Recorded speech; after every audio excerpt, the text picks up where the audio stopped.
Un cordial y amistoso saludo a todos los amigos y amigas tradicionales de Aclarando Conceptos, tanto en el Facebook como en YouTube, y ahora con los nuevos amigos teleaudientes y televidentes de este nuevo y gran canal TVX. El 16 de enero de 1992, hace 21 años, se firmaron los acuerdos de paz, fecha histórica y trascendental en la historia de nuestro país, finalizando el conflicto armado y dando así al inicio de la búsqueda de una paz duradera, la cual tenía luego que encontrarse, fortificarse y consolidarse. El fin del conflicto armado y la apertura democrático-política fueron dos triunfos espectaculares. Sin embargo, mucho tiene que hacerse para encontrar la paz verdadera. Una paz que se encuentra sostenida por 4 pilares fundamentales: justicia, libertad, verdad e igualdad. Y basados en una premisa fundamental: la solidaridad humana de todos con todos. Algo se ha hecho, pero falta mucho que hacer todavía. Si a los salvadoreños no nos quieren como entidad colectiva en otras partes, tenemos que empezar al menos a tratar de querernos entre nosotros mismos. Como el gran maestro Mahatma Gandhi decía, no hay camino para la paz es el camino. Este camino es hacia una tendencia hacia la perfección, sin encontrarla nunca totalmente, pero tratando de buscarla permanentemente. Sin embargo, podemos tratar de cambiar, de ser cada día mejores, de buscar el reino de Dios y su justicia, de tratar de hacer el bien y evitar el mal. Como bien dice el refrán, nadie hace el bien de la misma manera, pero el resultado son la paz y el orden. Nadie hace el mal de la misma manera, pero el resultado son los desórdenes y las perturbaciones.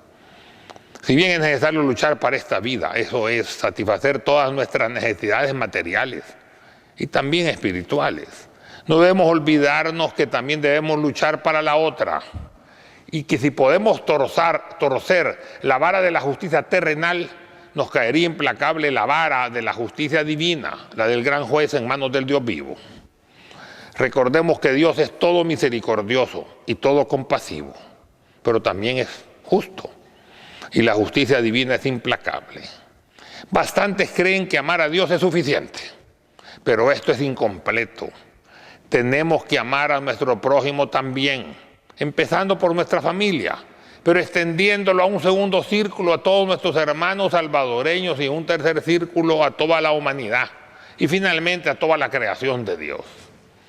Muchos no creen en Dios, aunque parte de ellos mencionan su nombre, pero sabemos que la fe sin obras es letra muerta, y hay todavía aquellos que no quieren a nadie excepto a ellos mismos, aunque todavía hay otros que no se quieren ni siquiera a ellos.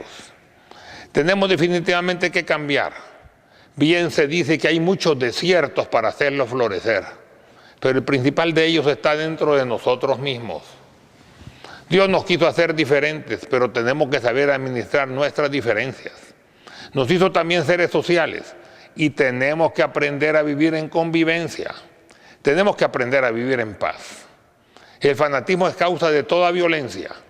El fanático que cree únicamente en su fe o en sus principios y no tolera que otro piense diferente a él está perdido, aunque él se cree iluminado y escogido o salvo y se cree que sabe todo.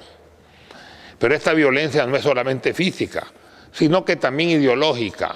Tan violento y fanático es aquel que atenta físicamente como aquel que, tomando el papel de Dios, juzga a su prójimo y lo manda irremediablemente al infierno. Son los que únicamente ellos se salvan. Son los que no escatiman esfuerzos para considerar a los otros que están condenados a una vida de sufrimiento para toda la eternidad.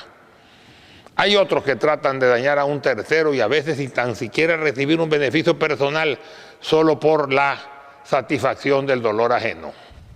A esas personas el gran maestro José Ingeniero les llama los contrabandistas de la vida, los que faltos de personalidad son solo eco, los que no tienen líneas propias ni siquiera en su propia sombra. Debemos orar por ellos porque creyendo estar en la verdad no oirán consejos, no saben y no saben que no saben y creen también que solo ellos saben. Tanto más necesario se hace que los dirigentes orienten a sus seguidores en un camino de paz. Y los que piensan diferente deben buscar los puntos de concordia entre nuestras diferencias, empezando con el diálogo, el acercamiento, la tolerancia, la solidaridad y la hermandad, dejando a un lado el sectarismo fanático y el dogmatismo ciego, trayendo al fin un poco de unión en nuestro mundo en crisis y en nuestro país dividido y confrontado. Debemos recordar las palabras de Albert Einstein: el mundo no está amenazado por las malas personas, sino por aquellos que permiten la maldad, que son muchos. La sumatoria de las acciones positivas en absoluta convergencia nos da un comportamiento colectivo ejemplar. Los políticos partidaristas deben también comprender que la confrontación debe existir únicamente durante la campaña electoral y luego tiene que haber un diálogo y una crítica constructiva. Los gobiernos deben comprender que se debe gobernar para todo el pueblo, no solo para sus simpatizantes. Ojalá que la apertura política y la tolerancia religiosa sea la tónica del próximo futuro. Si hay un espíritu de colaboración multipartidista y multisectorial, las negatividades de nuestro país y de nuestro pueblo pueden transmutarse. La fuerza de los problemas puede ser la fuerza de las soluciones. La necesidad de disminuir la delincuencia y de salir de nuestro subdesarrollo histórico nos obligan a la convivencia. Tenemos que eliminar la eterna disputa y buscar fórmulas de entendimiento y acción conjunta. También debemos apostarle a la educación, a la moral y al establecimiento de una cultura de paz. Sin embargo, lograr que la justicia, la libertad, la verdad y la igualdad plenas coexistan en cualquier país del mundo es una utopía, imposible de alcanzar. El ser humano está lejos de alcanzar la perfección. No somos tan evolucionados. Es más, por más evolución que logremos, seremos siempre imperfectos y tendremos que seguir evolucionando en los mundos superiores.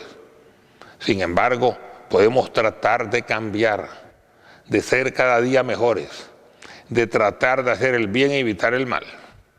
El conde de Rivarola asimismo decía: lo horrible de este mundo es que buscamos con el mismo ardor el hacernos felices que el impedir que los demás lo sean. Y a Miguel de Cervantes afirmaba: pocas o ninguna vez se cumple con la ambición desmedida que no sea con daño a tercero. Y Montesquieu aclaraba: un hombre no es desgraciado por tener ambición, sino cuando es devorado por ella. El poder corrompe y el poder absoluto corrompe absolutamente. Un refrán anónimo es consecuente: dale poder a un hombre y lo conocerás como es realmente. Pienso como Séneca que el hombre más poderoso es el que es dueño de sí mismo. Y como Benjamin Franklin aconsejaba: no cambie la salud por la riqueza ni la libertad por el poder.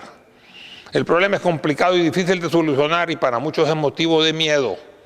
Sin embargo, como dice el sabio refranero popular, a grandes males, grandes remedios. La ciencia lo explica de otro modo, utilizando la ley de los opuestos. De esta forma, grandes negatividades, grandes soluciones. Veamos un ejemplo. Un pequeño río que se seca en verano no puede hacer mayor daño, pero tampoco puede utilizarse con gran eficiencia.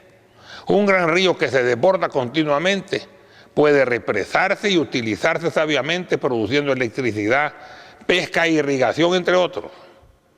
El odio y el amor están juntos y solo existe entre ellos una pequeña línea divisoria. El cantante no está equivocado al manifestar que tan solo se odia a lo querido. El punto medio es el punto más distante, ya que los extremos se unen. La distancia más grande entre el odio y el amor es la indiferencia. Odio y amor son opuestos, pero están más cerca. De esa forma, las negatividades de nuestro país y nuestro pueblo pueden transmutarse. La fuerza de los problemas pueden ser también la fuerza de las soluciones. Dicho de manera religiosa: transformar nuestros pecados en virtudes con la misma intensidad, pero en sentido contrario. Somos tierra de pasión y de pasiones. No las sometamos ni las eliminemos, tarea imposible, canalicémoslas. Somos egoístas y nuestro círculo sentimental es estrecho. Pensemos en qué país le daremos a nuestros hijos y nietos si seguimos así. ¿Acaso podremos vivir en él? Si la respuesta es sí, viviremos con tranquilidad y felicidad. Somos religiosos. ¿Cómo multiplicaremos los talentos que Dios nos dio? ¿Qué entregaremos de buenas obras cuando estemos ante la presencia de Dios? Somos políticos partidarios. ¿Qué país gobernaremos? ¿Podrá acaso gobernarse? ¿Seremos exitosos al hacer el gobierno? Somos empresarios. ¿Cómo nos desenvolveremos en un mundo cada vez más globalizado y competitivo, inmersos en un país caótico y emproblemado? Somos patriotas. ¿En qué lugar pondremos a nuestro país querido en el concierto de las naciones? Somos codiciosos. La gallina de los huevos de oro no se mata porque nos quedamos sin huevos, sin oro y sin gallina. Somos responsables ante las generaciones futuras de la clase de país que les entregaremos. Somos responsables ante Dios y ante la patria de nuestro comportamiento individual, el cual sumado nos da la conciencia colectiva. El mensaje, que cada uno cambie o al menos trate de cambiar positivamente. El Islam lo insiste claramente. El amor de Dios se complementa con el amor a la patria y con ella a nuestros compatriotas. Que esto sea una tónica a seguir en lugar de seguir comprobando aquello de que la cuña para que apriete tiene que ser del mismo palo. Séneca nos dio un mensaje. Vive con los hombres como si Dios te mirase. Habla con Dios como si los hombres te oyesen. José Ingeniero nos aconsejaba, hay que mirar cada vez más lejos, más vale equivocarse en una visión de aurora, de buena nueva, que acertar en un reponso de crepúsculo, de tragedia. Con nuestra participación decidida podemos decir en forma optimista que todo tiempo futuro será mejor. Ojalá. Naturalmente tenemos que participar buscando el bien común y no solo nuestros intereses personales. Todo el mundo comprende que la paz no es solamente el fin del conflicto armado, ya que eso es tan solo un inicio, si bien bueno y fundamental en la búsqueda y en la consolidación de la paz. La concordia, la tolerancia, la convivencia, la hermandad, la armonía, la caridad, el buen deseo para nuestros semejantes, que puede sintetizarse en una palabra, amor, deben combinarse con la justicia, la verdad y la libertad, que son virtudes supremas, enlazadas entrañablemente con la paz. Si en esa participación decidida de todos los hombres y mujeres de buena voluntad de nuestro país, la paz no sería posible. Todos los sectores involucrados en la vida nacional tienen que participar desde sus diferentes perspectivas. Debe buscarse la resultante que los complemente positivamente en lugar de seguir enfrentándose negativamente, neutralizándose o aprovechándose unos de otros con el beneplácito y beneficio de los delincuentes. Siempre hay un punto tangencial entre dos posiciones aparentemente incluso antagónicas. La diversidad de opiniones hábilmente entrelazadas conduce a la verdad. Ahora bien, si no se quiere ayudar, al menos hay que dejar de llevar la contraria oponiéndose a todo. Como bien dice el refrán, más ayuda el que no estorba. La armonía no nace de que todos pensemos igual. Esto es antinatural y utópico, sino por la cordura y la tolerancia que ponen por doquier el equilibrio y por consiguiente la paz. La violencia no es solo una manifestación de la delincuencia, sino una expresión cotidiana, histórica, de la mayoría de los salvadoreños. Si empezáramos a querernos o al menos a dejar de odiarnos, muchas veces sin motivo lógico, sin causa real, solo suposiciones, nuestra sociedad bajaría sustancialmente su tono de violencia que provoca una vibración contagiosa. Fomentemos el diálogo en lugar de la confrontación y seamos al menos un poco más tolerantes. Ese sería un buen principio. Un solo paso hacia adelante, pero dado por todos los salvadoreños al unísono, en la dirección correcta, se convertiría inmediatamente en un largo y provechoso camino. ¿Qué nos queda? Empezar a realizarlo desde ya. La sociedad civil debe participar y el gobierno tiene que escuchar. Debemos exigir que se nos demande y demandar que se nos escuche. Ya mucho tiempo hemos estado pasivos soportando la imposición de los poderosos y aceptando sin discusión sus paradigmas. Empecemos a pensar con nuestras cabezas y descartemos ese cúmulo de mentiras y medias verdades que a veces se nos imponen, aunque otras veces las aceptamos inexplicablemente con sumisión plena y voluntad anulada. Debemos buscar la paz, pero recordando que paz sin libertad, sin verdad y sin justicia no es una verdadera paz, sino que imposición. Tenemos que dejar de estar tratando de hundir a los contrarios, sin percatarnos que siendo la situación nacional tan complicada, lo más probable es que nos llevemos de encuentro a nuestro país y nos hundamos también nosotros mismos. Seamos al menos civilizados. Sigmund Freud lo resumía de la siguiente manera: el primer humano que insultó a su enemigo con palabras en vez de tirarle una piedra fue el fundador de la civilización. Muchas gracias.